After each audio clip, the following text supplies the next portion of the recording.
So I'm Cathryn Clüver, the Executive Director of the Future Diplomacy Project, and today we're welcoming Dr. Anne-Marie Slaughter, who is a 2011 Fisher Family Fellow with the project, for a conversation in diplomacy. She is currently the Bert G. Kerstetter Class of 1966 University Professor of Politics and International Affairs at Princeton, and she's the former Director of Policy Planning for the United States Department of State. So welcome back to Harvard. We're so happy to have you. I'm going to jump right in with a very easy question. You were the head of policy planning from January 2009 until January 2011, just before the Arab Spring. Indeed. How much time did you spend thinking about the region in the particular unit? How ready were you, if at all, for what happened? And how are you, or how is the State Department now thinking about supporting these still volatile transition movements? If that's an easy question, I'm waiting for the hard ones.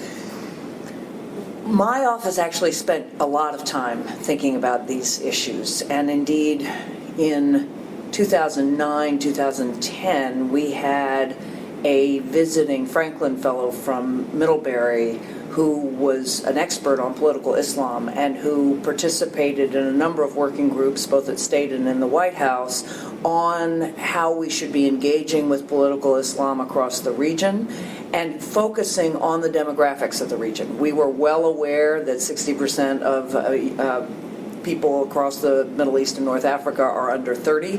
We knew that meant something. We didn't, of course, predict the specific circumstances of the Arab revolutions and how fast they would roll across the region, but we knew things were going to change. And I think the best evidence of that is Secretary Clinton's speech after Tunisia, but before Egypt, in Doha in January 2011, where she said, you know, your regimes are based on foundations that are crumbling into the sand. That was based on an analysis of demographics, an analysis of unemployment, and an analysis essentially of the ways in which these young people were increasingly plugged into the world.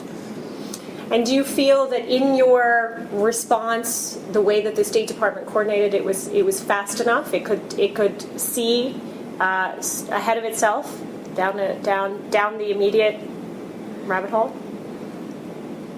I think one of the internal verities of diplomacy is the gap between being able to foresee, at least in general terms, and actually responding when it happens. Because there are so many different variables involved when an actual event happens, and so many relationships that have been built up. And of course, the State Department had been working with the Mubarak government for 30 years. There were many, many relationships that could not just be severed or suddenly changed dramatically, such that a government we had been supporting, we suddenly said, gee, you know, your population is telling you it's time to go, we agree. So it was a reaction that took time to work out, because there were, I think, important considerations about our relations with the Egyptian government, the signals we'd be sending to other governments we'd supported. But at the same time, I do think we knew that we had to engage with the protesters in the streets, that this wasn't going to be just another protest, and there were contending sides inside the State Department, inside the White House, and I think gradually it became clear that the future lay in the streets. We'll talk a little bit more about what we feel is a real revolution within the State Department in terms of how it has changed under the Obama administration, in terms of really how it discharges of its responsibilities in a second. But I think this is a good anchor point to say, do you feel at the time the State Department had harnessed enough of its networks with other actors who could, you know, foreseeably respond quicker on the ground to support some of these changes that were going on? So the contacts that the State Department had with non-governmental organizations who were working on the ground, with democracy proponents that were working on the ground, were those ties strong enough to have an ear to the ground in a different way than through traditional channels? They were getting stronger. I'm not sure they were strong enough, and indeed Alec Ross, who I think has been here himself as the Secretary's Special Advisor for Innovation, had been saying for 18 months that we were going to see a leaderless revolution. And he was just projecting from Moldova and from the Green Revolution in Iran, and he was saying, we must be engaging much more broadly with social actors. Secretary Clinton had been supporting that. She said that from the beginning. But again, the gap between prescribing and implementing takes time. 18 months is a very short amount of time in the State Department. So our embassy, of course, did have ties with political activists and with bloggers, but not in the way I think we would want going forward.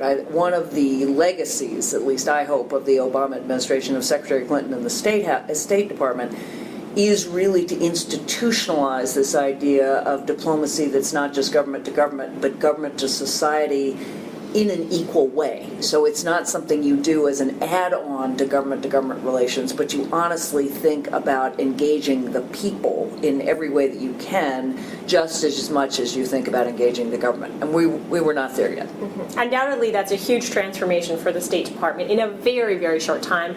We'll talk about that in a second. I want to just stay a little bit on the sort of larger meta-political issues and move away from the Arab Peninsula and look a little bit at what we're going to expect with the troop drawdown in Iraq and Afghanistan. Is the State Department ready to manage those transitions, partially through other actors, but partially with the civil-military integration that it's been so hard at work at, once the military has arguably pulled out in the way that it's foreseen? I think the State Department is ready in terms of planning and in terms of understanding the scope of the challenges, and it's really state and USAID together that are the two legs of diplomacy and development that will really be taking over from the Defense Department. In many ways, the answer to that question lies in the hands of Congress, because you can't do it on no resources. And you would think that this would be present to Congress as an extraordinary savings. Obviously, the cost of having diplomats and development professionals on the ground is a tiny fraction of what it costs to have soldiers on the ground. But in a time of budget cuts, there's this tendency to say that we're pulling the soldiers out, and that's essentially the end of our commitment in terms of resources. But in fact, it requires a much bigger diplomatic presence, and not just in the capitals. The military has been able to be out in many different provinces and towns. It costs a great deal to run a consulate. You really have to appropriate for that. But if you don't do that, well, then we're not visible. And diplomats and development professionals require security when they travel outside. So unless we have the resources, we will effectively be limited to appearing in the capitals, but not having the ability to work broadly across the country. This is an aside question, but are we telling that story compellingly enough, not only to the people who end up making the decisions in Congress, but to the American people? Is that a message that you feel is being sufficiently heard? One could maybe argue that there are a few contrasting views. Richard Haas has stipulated this doctrine of restoration. We need to focus first on the inside, on making sure that the fiscal stability is there before we engage more deeper with greater breadth on the outside. President Obama himself has talked about nation building at home as a priority. Are those contrasts? Are those two metals of the same? Are those two sides of the same coin? If it is, are we telling the story compellingly? There are a lot of different questions there. So the first thing I would say is I fervently agree that we have to rebuild our infrastructure, both social infrastructure and physical infrastructure at home as the basis of our power, but more fundamentally just in terms of delivering on the social compact with the American people. So that has been part of President Obama's national security strategy. I completely agree. I think that's consistent with pulling troops home, because the biggest expenses, again, are actually fighting in Iraq and Afghanistan. But given how much we've expended, and given how fragile the situation is in both states, it still seems to me a very sound investment to pay the much smaller costs of a larger diplomatic and developmental presence. And it's not just us, it's many, many countries who will be there to do whatever we can to ensure that the fragile, the peace in Iraq and however we're going to leave Afghanistan does not immediately turn back into deadly conflict that in turn can imperil our national security interests through terrorism, but also through chaos in a very volatile region. It's not just thinking about Al-Qaeda. If Afghanistan becomes an ongoing civil conflict that ultimately can draw in Pakistan and India and China's neighbors, Afghanistan and the Central Asian states, that serves no one. So this is really about both securing what we've already done and ensuring for the future that we are in a place to do whatever we can to enhance the stability and ultimately the prosperity of those societies. That's part of the underlying narrative, of course, of the Quadrennial Development and Diplomacy and Development Review, which we'll get to in a second. But I still wonder, I would like to go back to that point, who needs to tell that story to the American people? Where's the most compelling narrative? Does it have to come from the president? Is it the Secretary of State? Or is it other actors that need to make that kind of argument so that Congress will respond accordingly? The president's better place to do that than the Secretary of State. The State Department is under legal restrictions. We can't lobby. We can't do anything that looks like lobbying. So although the Secretary, of course, in her interviews and public appearances can make the case, and she makes the case directly to Congress when she argues for our budget, she's not in a position to address the American people. She's the American people's face to the world. The president, though, is in the position to say this is a sound investment. And indeed, I think as commander-in-chief, he can point to the members of the military, Secretary Gates, Vice Admiral Mullen, now their successors, to say, look, they also are the strongest advocates for again, building on what they've done and making sure that we don't undo what they've accomplished, but also that we actually build stronger, more stable societies. So I think the president's in a good position. There are other organizations like the U.S. Global Leadership Coalition, which brings together non-governmental organizations and CEOs to argue for the importance of a bigger foreign affairs budget on the civilian side, and they've been very effective. They can do things, and other groups like them can do things in communities across the country that the State Department can't. The biggest issue, frankly, is that when you're looking at the military spending, the Defense Department has a base in virtually every state, and all those districts are very aware of the importance of that budget. The State Department, of course, has embassies and consulates around the world, but not in this country. It had to be heart-wrenching to be made so unbelievably aware of Congress's plans to cut particularly the budget for USAID and also the State Department budget, having just completed the work on the QDDR. I remember Hillary Clinton at the press conference saying, well, here's some light, easy Christmas reading in last December. And of course, the QDDR was criticized by a number of analysts for not being concrete enough, for not mapping out an action plan, for not spelling out the civil-military integration that was going to be needed, particularly in the areas we've already spoken about. It's one thing to get the plan on the ground if you had the resources. In an absence now of resources or thinking about how you go forth and implement it, and I know that certain parts are already in the process of being implemented of this large exercise. What do you do? How do you get it done? Well, I may be the ultimate starry-eyed optimist, but I actually think that the most important parts of the QDDR are not dependent on funding and may even be advanced by the need to economize. Obviously, we can do more with more funding, and certainly with USAID and rebuilding USAID, it's very important to have a continued congressional commitment, and I certainly hope that the most radical plans will not come to fruition. I don't think they will.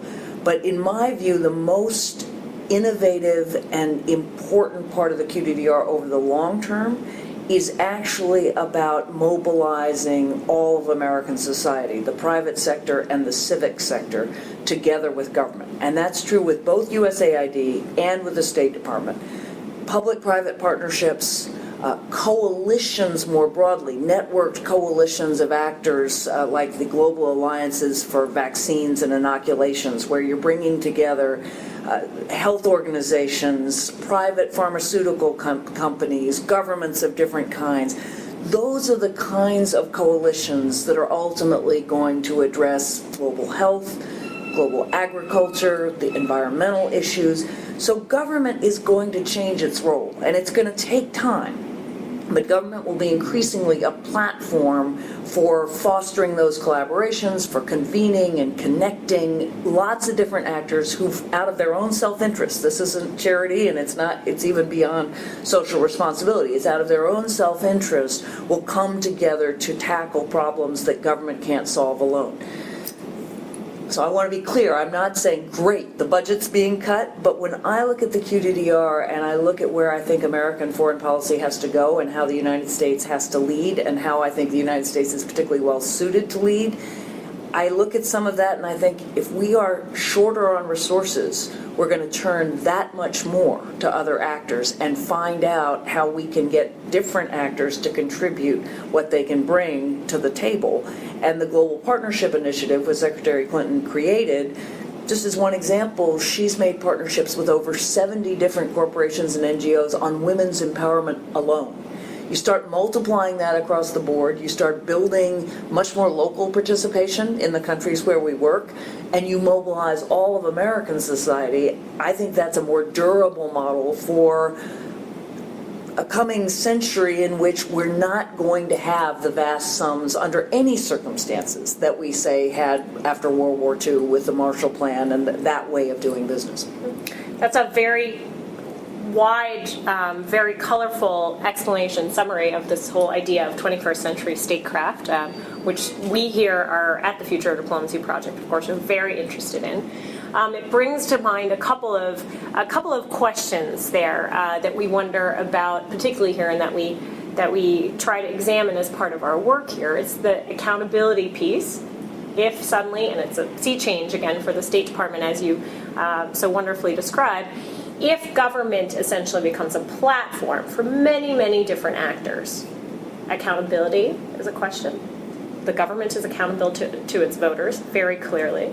However, corporations are accountable ultimately to their shareholders, are accountable to other actors. It opens a platform for increased legal expertise, I would imagine, within the State Department to create the kind of collaborative environment, generally based on contracts and deliverables and the sort of nitty-gritty that a bureaucracy needs to get done.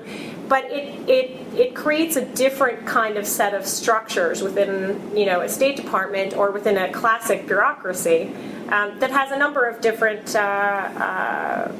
consequences. First of all, the bureaucracy from the inside has to change. People who've worked in the State Department for years, 20, 30, 40 some years, have to adapt to that thinking. So how does that work on the inside? You saw it and you were leading that process. How does that work on the inside? Question number one. Secondly, how do we, in the collaboration with other actors, how does the State Department want to guarantee that kind of accountability in terms of its mission still being, at the end of the day, different than one of a large international corporation? Good questions. On the first question, you were right to mention the legal constraints and the importance of very practical templates about how to do this, particularly where it's not in the culture. I think many younger diplomats who have come of age in a much more fluid environment in which lots of different actors play multiple roles are more amenable, but it's not part of the Foreign Service training. One of the things we did, working together with the Global Partnership Initiative and my office in policy planning, was to create a manual that has 4 or 5 different models, very concrete, documents drawn up for how you do these partnerships. And some of them involve money, some of them don't. Some of them are transfers of expertise that are really seen more as partnerships. Others are a more contractual model. Others are more like a joint venture. Each one has been vetted by the lawyers very carefully, and that's very important. That's the kind of thing I think you have to do to actually institutionalize this mode of behavior. So I think you're seeing more of it already. You'll see more and more of it, but it isn't just telling our diplomats, go out and find a corporation and a non-governmental organization and a foundation and put together a coalition. It's got to be much more regulated than that, or modeled than that. But the second question of accountability is a very important one, and one that we're going to have to answer as we go along.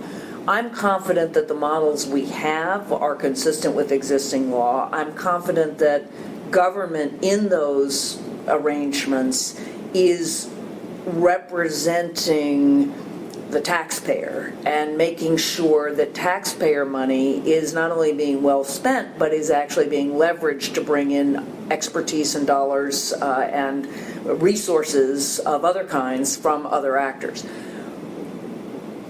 But as you go forward, and government, as you say, is more of a platform, we have to do a couple of things. We have to identify what is it the government does uniquely.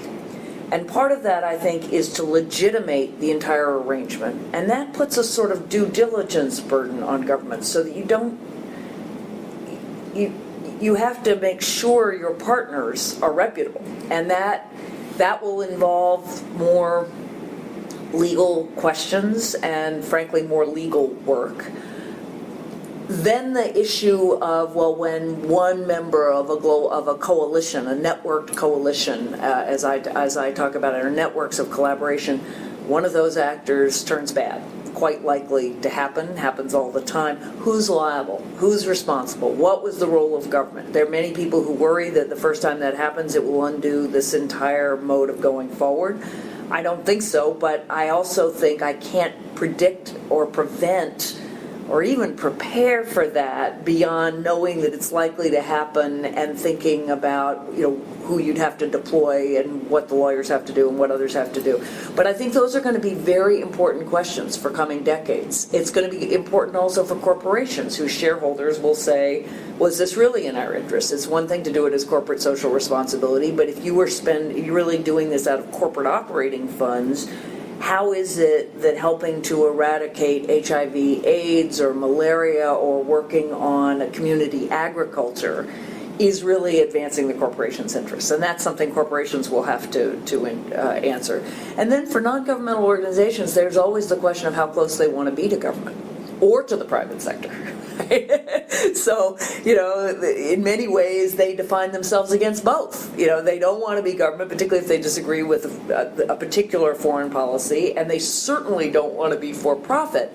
But I would put to them that their own expertise of monitoring, of thinking about the public interest, of community organizing, of really engaging the citizenry in the way that they do so well is far more powerful if they're allied to what government can do and what the private sector can do. But that is in many ways, to me, the frontier of diplomacy. It's the frontier of foreign policy, particularly for states that are tackling really big global problems. A lot of that kind of collaborative work and on-the-ground work is facilitated, arguably, by technology. In 2007, the CSIS report, partially written by now the Special Envoy for Afghanistan and Pakistan, said, well, the first thing we need to do is we need to give all of our State Department officials cell phones. Here we are, not 4 years later, talking about, with Alec, Ross, with you, about things such as apps for Africa. Right. There's an anecdote that's often told about Colin Powell running around the hallways of the State Department looking how he can get on that internet. We're at a school of public administration and government where we think a lot about organizational change. And when Alec Ross was here, he interestingly started his presentation by talking about the library in Alexandria.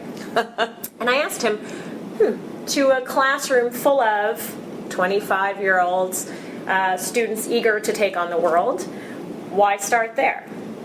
And his response was, well, I need it to resonate within the entire department, and I need everyone to see the developments that we're moving toward as part of a longer trajectory.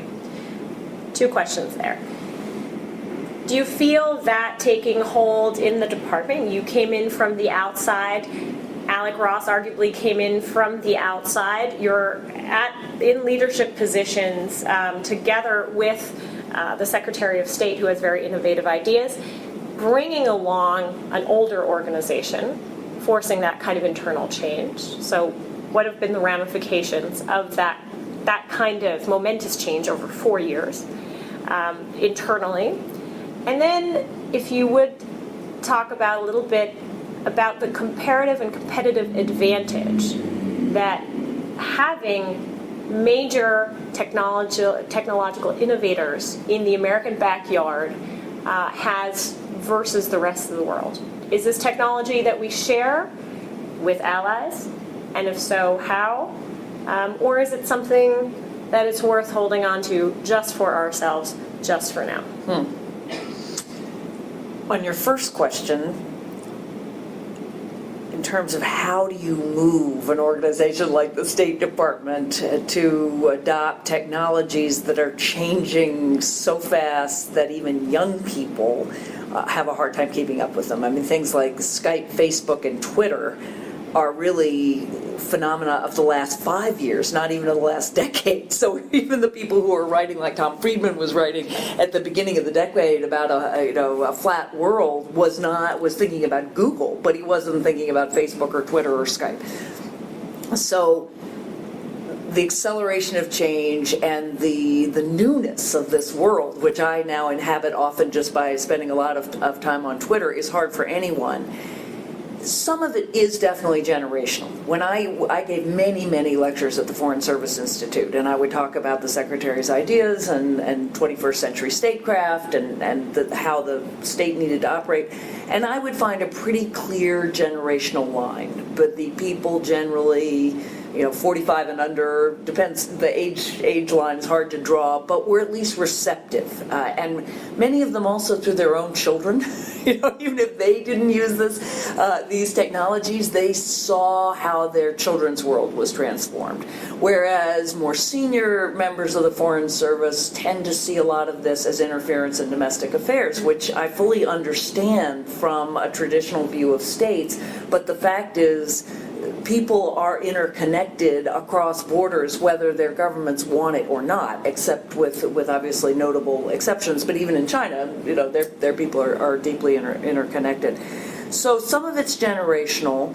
Some of it is a willingness to just let some of the younger people in the embassies experiment. So a number of senior Foreign Service officers who really are not comfortable with the technology themselves nevertheless understand that if they can let a number of younger Foreign Service officers convene conferences by bringing people together online, have a Twitter feed that is not just about the great things the United States has done, but interestingly about collecting really good articles and information on their regions. So the embassy in Pretoria has a great Twitter feed, the U.S. Embassy, on things that are happening across Africa, which means that people on Twitter across Africa are looking at the U.S. as a source of unbiased and actually critical information, which I think is terrific.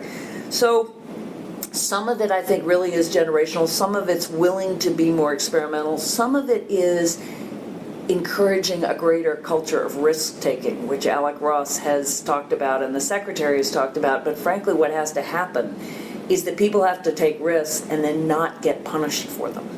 Because that's the issue. The young Foreign Service officer who wants to send out a tweet or a response or post something on Facebook or more broadly, not just broadcast, but bring people together, that could create an incident of some kind or somebody could get upset. When that happens, the State Department has to respond as that's just an inevitable part of experimenting and doing things a new way, more Silicon Valley than Foggy Bottom. and Smoggy Bottom is not going to become Silicon Valley, but I think we can have a greater tolerance for risk. And one of the things Secretary Clinton says is you cannot engage in the information age if you constantly have to go back to Washington, which is in a different time zone. So you're going to have to allow people a little more initiative. But again, it'll be probably 10, 20 years before this is fully integrated. Now I'm remembering your second question. Comparative advantage. Comparative advantage. So that's, I think, a very important point. On the one hand, you think about the four horsemen of the internet. Eric Schmidt talks about Apple and Amazon and Google and Facebook. They're all American. They are completely transforming our virtual world. Forget the physical world, but now we're really looking at the cloud and we're looking at handhelds. And so you can keep the Library of Alexandria is now on the cloud, and it is accessible in theory by every human being who has a cell phone, which is a dramatic change even from the 1990s. That is very important. I think we have a great advantage. I think we should use it. But at the same time, many of the most creative uses of this technology are actually coming out of Africa and coming out of Asia, precisely because they didn't know any other technology. It's like a community one community that has power lines and then has to dig them, take them down and put them underground, and another community that can just start by putting them underground or not having them at all because you're wireless. So Kenya with Ushahidi, which is always an example people use, but it's an incredible technological platform that allows people all over to text in what they see in elections, what they see in a natural disaster, to provide information that is then mapped and collected very fast. That comes out of Kenya. There are any number of innovative apps that are coming out of Africa or India or other parts of Asia because those are the tools people have to hand. So I think it's important as we build on our advantages that we not assume it's always invented here, and that we be very willing to learn and adapt from other countries and continents to places where we're resource constrained. You can learn what's happening in Nairobi, and you could probably apply it in Newark, rather than thinking it has to be invented here and applied there. Very true. Mayor Bloomberg stole a couple ideas from Africa when I was working for him. So those things are all very true. So we've talked about all sorts of smaller actors, smaller figures really changing the way that the globe works, and yet tomorrow in Cannes, the G20 is getting together. Arguably one of the newer international institutions, if we can term it such, with players with different value systems than the traditional Western value systems, playing certainly economically, but then increasingly politically a larger role. Thinking about 21st century statecraft and the innovative capacities there, and newly forming more traditional institutions, or institutions that the Western world has almost forced into this way of working. What's more relevant right now? I don't think that's the right question. I think they're both very relevant. And the debate is often distorted by people hearing Alec Ross or me or the secretary in some of her speeches and immediately assuming that we're saying it's either or, not both and. But my vision of how we think about the world is it's governments and societies. So you take a vision of what once was a state and was a kind of opaque entity, the classic image is the billiard ball, and you say, wait a minute, there's a government, and government has many different parts. There are many different agencies, and that's true of all governments, and they have both internal politics, but they also have a certain amount of ability to act on their own. And then you look at society, and you look at the relationship between them. Now, that's not an infinite number of actors. It's more complex, but it doesn't say suddenly you're just thinking of a world of individuals. You're still recognizing that governments are very important. In something like the G20, something like the Euro crisis, which is very much on the agenda of the G20, or something like the financial crisis of 2008, you're not going to fix that by mobilizing coalitions of social actors. They may have an important role to play, but you need governments that have the tools of governments and, frankly, that can negotiate with other governments, because there's still a very important power game going on, and we need to be able to participate in those institutions. Equally, if you look at the G20, it has its uses. It's informal. It can act faster, more flexibly than a formal institution. But if you didn't have the United Nations or the IMF or the World Bank, you wouldn't be able to implement a lot of what the G20 wants to do with any legitimacy or, frankly, any capacity. I could add the OECD and various other smaller organizations, but there again, each type of formal organization or informal organization has a different role. Then I would say, though, that those organizations need to be aware of the value of mobilizing non-state or social actors, corporations, foundations, universities, all the different actors. Because if you start thinking about development issues or anti-corruption issues or environmental issues, those have all been on the G20's agenda at some point. Those kinds of issues, unlike fiscal policy, cannot just be handled by governments. So that's where then the two parts come together. So I don't think you can say one's more important than the other, but I think you can say seeing only one half is really missing the whole picture in a way that's detrimental to foreign policy. In my last two questions, I'm going to bring it back very closely to the space that we're inhabiting now, which is the Harvard Kennedy School. And part of the Future of Diplomacy Project's mission is to increase the Harvard Kennedy School's capacity to teach and research on diplomacy, which is to say, to prepare our students for the variance of jobs and the variance of responsibilities that they will face, whether in classic institutions, where then they will have to discharge all sorts of different functions in this changing world. Do you feel we're, and from your vantage point at Princeton as well, are we preparing this new generation the right way? What are we missing? Where are blind spots? So I will answer as a participant in the project on the future of diplomacy, and as the former dean of the Woodrow Wilson School, I have to fly my Princeton colors just a little bit. And I think these questions, of course, are on both of our agendas.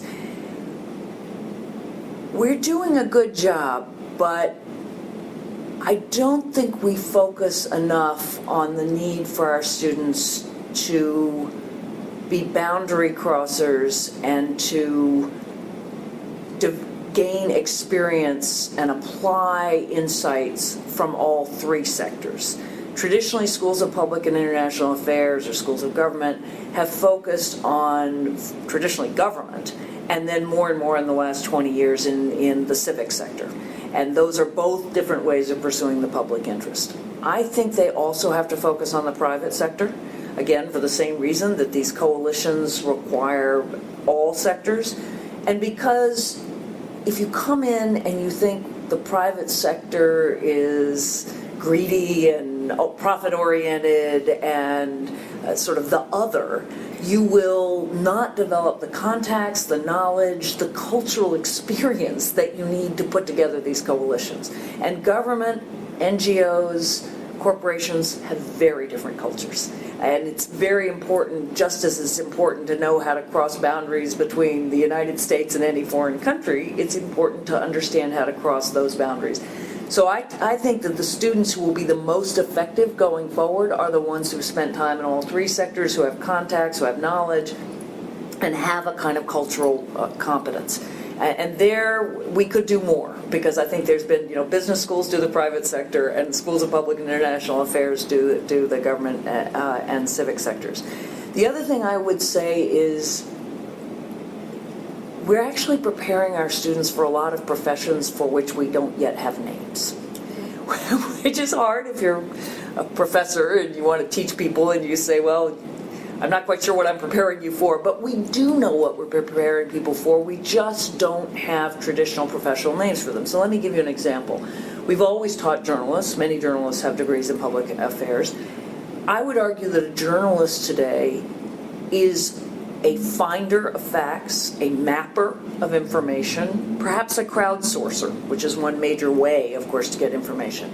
An editor is not just somebody who reviews an article. An editor is a curator of sources and a verifier, which we, of course, have fact checkers, but it's not just fact checking, it's verifying the source.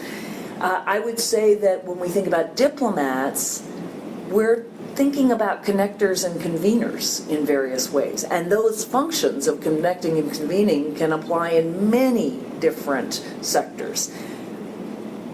So that you could, for instance, imagine if you're putting together a coalition of non-governmental organizations and foundations and governments in a health project, you're going to need to hire people who are skilled at understanding what's out there. They need to know the technology, but they need to know more than the technology. They need to know how to connect, how to work within networks, how to mobilize people and keep them mobilized. And those don't fit within any of the titles that an NGO or a government or even a corporation would publish. So I would like to see a project on the future of the professions, because it increasingly strikes me that we need to be giving students skills that don't come to mind because we're still prisoners of the professions of the past. Arguably something that should embolden people rather than leave them fearful for lack of role model. Completely. I mean, I define myself as a foreign policy curator on Twitter. No one told me to do that, but it was clear to me that what I do is to cull lots and lots and lots of different articles and to decide these are important and these are not, and to send them out to anybody who wants to see that. You call yourself a curator, and amazing, people will take you as a curator. And I think our students should be much bolder about defining what it is they do and how they can add value without trying to squeeze themselves in traditional categories. And that's a very optimistic message and leads directly to my last question. You were the first woman to hold this position within the State Department. Now, your immediate successor is the youngest person ever to hold this position. He's a man, but he is the youngest. Yes, he is. What words of advice, optimism, guidance did you leave him with as you were leaving office? I told him to bring donuts every Friday. I don't know, more seriously, but my office had donut day every Friday, and we were a very collegial group, so that was quite a theme in policy planning.